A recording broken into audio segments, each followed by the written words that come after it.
ನಮಸ್ಕಾರ ಗೆಳೆಯರೇ, Kannada stock market ಚಾನಲ್ಗೆ ಸುಸ್ವಾಗತ.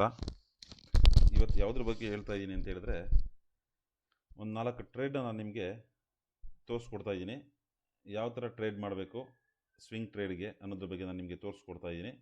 ಅದ್ರ ಬಗ್ಗೆ ಸ್ವಲ್ಪ ಗಮನ ಇಟ್ಟು ನೋಡ್ಕೊಳ್ಳಿ. ಇದೊಂದು ಸ್ಟಾಕ್ ಬಂದ್ಬಿಟ್ಟು ಬಾಟಾ ಇಂಡಿಯಾ ಅಂತ ಹೇಳ್ಬಿಟ್ಟು ಒಂದು ಸ್ಟಾಕು. ಈ ಬಾಟಾ ಇಂಡಿಯಾ ಸ್ಟಾಕ್ನ ನಾನು ನಿಮಗೆ ಇವತ್ತು ಹೇಳ್ತಾ ಇದ್ದೀನಿ. ಈ ಬಾಟಾ ಇಂಡಿಯಾ ಸ್ಟಾಕು 1390 ರೂಪಾಯಿ ಮೇಲೆ ನಾನು ನಿಮಗೆ ಬೈ ಮಾಡಿ ಅಂತ ಒಂದು ಹೇಳ್ತಾ ಇದ್ದೀನಿ. ಇವಾಗ ಪ್ರೆಸೆಂಟ್ ಇದು ಟ್ರೇಡ್ ಮಾಡ್ತಾ ಇರೋದು ಮುಟ್ಟು 1374 ರೂಪಾಯಿ ಟ್ರೇಡ್ ಮಾಡ್ತಾ ಇದೆ. ಯಾಕೆ 1390 ರೂಪಾಯಿ ಮೇಲೆ ಬೈ ಮಾಡಬೇಕಂತ ಹೇಳಿದ್ರೆ, ಇದಕ್ಕೆ ಇಲ್ಲೊಂದು ರೆಸಿಸ್ಟೆನ್ಸ್ ಲೆವೆಲ್ ಅಂತ ಒಂದಿದೆ.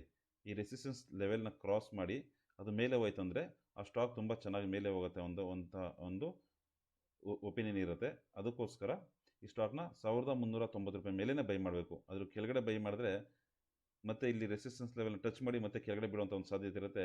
ಆ ರೆಸಿಸ್ಟೆನ್ಸ್ ಲೆವೆಲ್ನ ಕ್ರಾಸ್ ಮಾಡ್ತು ಅಂದರೆ ಆ ಸ್ಟಾಕ್ ತುಂಬ ಚೆನ್ನಾಗಿ ಹೋಗುತ್ತೆ ಅಂತ ಒಂದು ಒಪಿನಿಯನ್ನು. ಎರಡನೇ ಸ್ಟಾಕ್ ಬಂದುಬಿಟ್ಟು HFCL. ಈ HFCL ಏನಕ್ಕಪ್ಪ ಪ್ರೊವೈಡ್ ಮಾಡ್ತಾ ಇದೆ, ಇದರೊಳಗೆ ನಮಗೆ 3 ಬೆನಿಫಿಟ್ ಇದೆ. ಒಂದು, ಈ ಸ್ಟಾಕ್ ಡಬಲ್ ಬಾಟಮ್ ಮಾಡಿದೆ. ಒಂದು, ರೆಸಿಸ್ಟೆನ್ಸ್ ಲೆವೆಲ್ನ ಕ್ರಾಸ್ ಮಾಡ್ತಾ ಇದೆ. ಇನ್ನೊಂದು, 30 ಡೇ ಮೂವಿಂಗ್ ಅವರೇಜ್ ಮೇಲೆ ಕ್ಲೋಸ್ ಕೊಟ್ಟಿದೆ. ಡಬಲ್ ಬಾಟಮ್ ಅಂದರೆ ಇಲ್ಲಿಂದ ಮತ್ತೆ ಕೆಳಗಡೆ ಬಿದ್ದು ಮೇಲೆ ಹೋಗಿ ಮತ್ತೆ ಕೆಳಗಡೆ ಬಿದ್ದು ಮತ್ತೆ ಮೇಲೆ ಹೋಗ್ತಾ ಇದೆ ಅಂದರೆ ಆ ಸ್ಟಾಕ್ ತುಂಬ ಚೆನ್ನಾಗಿ ಪರ್ಫಾರ್ಮ್ ಮಾಡುತ್ತೆ ಅಂತ ಒಂದು ನಂಬಿಕೆ. ಎರಡನೇದು ಬಂದ್ಬಿಟ್ಟು ಕ್ರಾಸಿಂಗ್ ರೆಸಿಸ್ಟೆನ್ಸ್ ಲೆವೆಲು. ಏನು ಈ ರೆಸಿಸ್ಟೆನ್ಸ್ ಲೆವೆಲ್ ಇದೆ, ಈ ರೆಸಿಸ್ಟೆನ್ಸ್ ಲೆವೆಲ್ ಹತ್ರ ಇದು ವೆಯ್ಟ್ ಮಾಡ್ತಾ ಇದೆ. ಈ ರೆಸಿಸ್ಟೆನ್ಸ್ ಲೆವೆಲ್ನ ಕ್ರಾಸ್ ಮಾಡ್ತು ಅಂದರೆ ಸ್ಟಾಕ್ ತುಂಬ ಚೆನ್ನಾಗಿ ಮೇಲೆ ಹೋಗುತ್ತೆ ಅಂತ ಒಂದು ಸನ್ನಿವೇಶ ಇರುತ್ತೆ. ಸೇಮ್ ಅದೇ ಥರ 30 ಡೇಸ್ ಮೂವಿಂಗ್ ಅವರೇಜು. ಏನು ಈ 30 ಡೇಸ್ ಮೂವಿಂಗ್ ಅವರೇಜ್ ಇದೆ, ಈ 30 ಡೇಸ್ ಮೂವಿಂಗ್ ಅವರೇಜ್ ಮೇಲೆ ಕ್ಲೋಸ್ ಕೊಟ್ಟಿದೆ. ಈ 30 ಡೇಸ್ ಮೂವಿಂಗ್ ಅವರೇಜ್ ಮೇಲೆ ಕ್ಲೋಸ್ ಕೊಟ್ಟಿರೋದ್ರಿಂದ ಈ ಸ್ಟಾಕು 3 ಕಡೆಯಿಂದ ನಮಗೆ ಬೆನಿಫಿಟ್ ಒಂದು ಸಂದೇಶ ಕೊಡ್ತಾ ಇದೆ, ಸ್ಟಾಕ್ ಮೇಲೆ ಚೆನ್ನಾಗಿ ಹೋಗುತ್ತೆ ಅಂತ. ನೀವು ಈ ಸ್ಟಾಕ್ನ ಎಬೋ 102 ರೂಪಾಯಿ ಮೇಲೆ ಬೈ ಮಾಡಬೇಕು. ಇವಾಗ ಪ್ರೆಸೆಂಟ್ ಇದು ಪ್ರೆಸೆಂಟ್ ಟ್ರೇಡ್ ಮಾಡ್ತಾ ಇರೋದು ಬಂದ್ಬಿಟ್ಟು 100 ರೂಪಾಯಿ 95 ಪೈಸೆ ಟ್ರೇಡ್ ಮಾಡ್ತಾ ಇದೆ.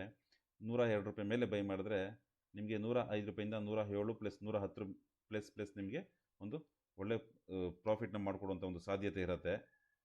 ಸ್ವಿಂಗ್ ಟ್ರೇಡ್ಗೆ ನೀವು ಇದನ್ನು ಕಪಲ್ ಆಫ್ ಡೇಸ್ ಹೋಲ್ಡ್ ಮಾಡ್ಬೋದು. ಒಂದು ದಿನದಿಂದ ನಿಮಗೆ ಒಂದು 10 ಡೇಸ್ 15 ಡೇಸ್ವರೆಗೂ ಹೋಲ್ಡ್ ಮಾಡ್ಬೋದು. ಒಂದು 10-15 ಡೇಸ್ ಹೋಲ್ಡ್ ಮಾಡಿದ್ರೆ ಒಂದು ಒಳ್ಳೆ ಪ್ರಾಫಿಟ್ನ ಮಾಡಿಕೊಡುತ್ತೆ. ಮೂರನೇ ಸ್ಟಾಕ್ ಬಂದುಬಿಟ್ಟು IEX. ಈ IEX ಸ್ಟಾಕ್ ಏನಕ್ಕಪ್ಪ ಕೊಡ್ತಾ ಇದ್ದೀನಿ ಅಂತ ಹೇಳಿದ್ರೆ, ಇದು ಸಹ ರೆಸಿಸ್ಟೆನ್ಸ್ ಲೆವೆಲ್ ಏನಿದೆ, ಈ ರೆಸಿಸ್ಟೆನ್ಸ್ ಲೆವೆಲ್ನ ಕ್ರಾಸ್ ಮಾಡೋಕ್ಕೆ ಟ್ರೈ ಮಾಡ್ತಾ ಇದೆ. 1, 2 ಪ್ಲಸ್ 3 ಕಡೆ ರೆಸಿಸ್ಟೆನ್ಸ್ ಲೆವೆಲ್ ಇದೆ. ಇಲ್ಲೊಂದು 4ನೇ ಕಡೆ.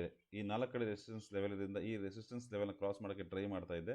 ಈ ರೆಸಿಸ್ಟೆನ್ಸ್ ಲೆವೆಲ್ನ ಕ್ರಾಸ್ ಮಾಡ್ತು ಅಂದರೆ ಈ ಸ್ಟಾಕ್ ತುಂಬ ಚೆನ್ನಾಗಿ ಮೇಲೆ ಹೋಗುತ್ತೆ ಅಂತ ಒಂದು ಒಪಿನಿಯನ್ ಇದೆ. ಇದನ್ನು 160 ರೂಪಾಯಿ ಮೇಲೆ ಬೈ ಮಾಡಬೇಕು. ಇವಾಗ ಪ್ರೆಸೆಂಟ್ ಟ್ರೇಡ್ ಮಾಡ್ತಾರೆ 158 ರೂಪಾಯಿ 35 ಪೈಸೆದಲ್ಲಿ ಟ್ರೇಡ್ ಮಾಡ್ತಾ ಇದೆ.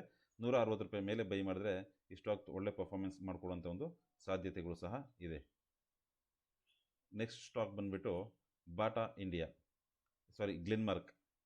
ಈ ಗ್ಲೆನ್ಮಾರ್ಕ್ ಸ್ಟಾಕ್ನು ಸಹ ಹೆಂಗೆ ನಾನು ನಿಮ್ಗೆ ಹೇಳ್ತಾ ಇದ್ದೀನಿ ಅಂತ ಹೇಳಿದ್ರೆ, ಇದು ಒಂದು ರೆಸಿಸ್ಟೆನ್ಸ್ ಲೆವೆಲ್ ಏನಿತ್ತು ಆ ರೆಸಿಸ್ಟೆನ್ಸ್ ಲೆವೆಲ್ ಹತ್ರ ಕ್ರಾಸ್ ಮಾಡೋಕ್ಕೆ ಅಂತ ಟ್ರೈ ಮಾಡ್ತಾ ಇದೆ.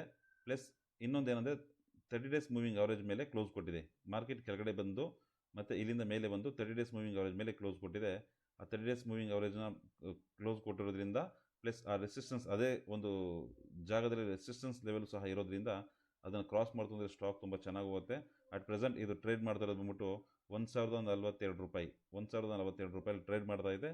1050 ರೂಪಾಯಿ ಮೇಲೆ ಬೈ ಮಾಡಿದೆ ಈ ಸ್ಟಾಕ್ ಒಂದು ಒಳ್ಳೆ ಪರ್ಫಾರ್ಮೆನ್ಸ್ನ ಮಾಡಿಕೊಡುತ್ತೆ. ಆಲ್ ಟೈಮ್ ಐ ಕ್ರಾಸ್ ಮಾಡುವಂಥ ಒಂದು ಸಾಧ್ಯತೆಯೂ ಇದೆ. ನಿಮಗೆ 1050 ರೂಪಾಯಿಂದ 1102 ರೂಪಾಯಿ 1120 ರೂಪಾಯಿವರೆಗೂ ಹೋಗುವಂಥ ಒಂದು ಚಾನ್ಸಸ್ ಇದೆ. ಸ್ಟಾಪ್ ಲಾಸ್ ಬಂದುಬಿಟ್ಟು ಇದಕ್ಕೆ 1035 ರೂಪಾಯಲ್ಲಿ ಇಲ್ಲಿ ನೋಡಿ, ಇಲ್ಲಿ ಒಂದು ಸಪೋರ್ಟ್ ಲೈನ್ ಇದೆ. ಈ ಸಪೋರ್ಟ್ ಲೈನ್ ಹತ್ರ ನಿಮಗೆ ಒಂದು ಸ್ಟಾಪ್ ಲಾಸ್ ಇರುತ್ತೆ. ಇಲ್ಲಿವರೆಗೂ ನನ್ನ ವಿಡಿಯೋ ನೋಡಿದ ನಿಮ್ಮೆಲ್ಲರಿಗೂ ಧನ್ಯವಾದಗಳು. ಜೈ ಹಿಂದ್, ಜೈ ಕರ್ನಾಟಕ ಮಾತೆ.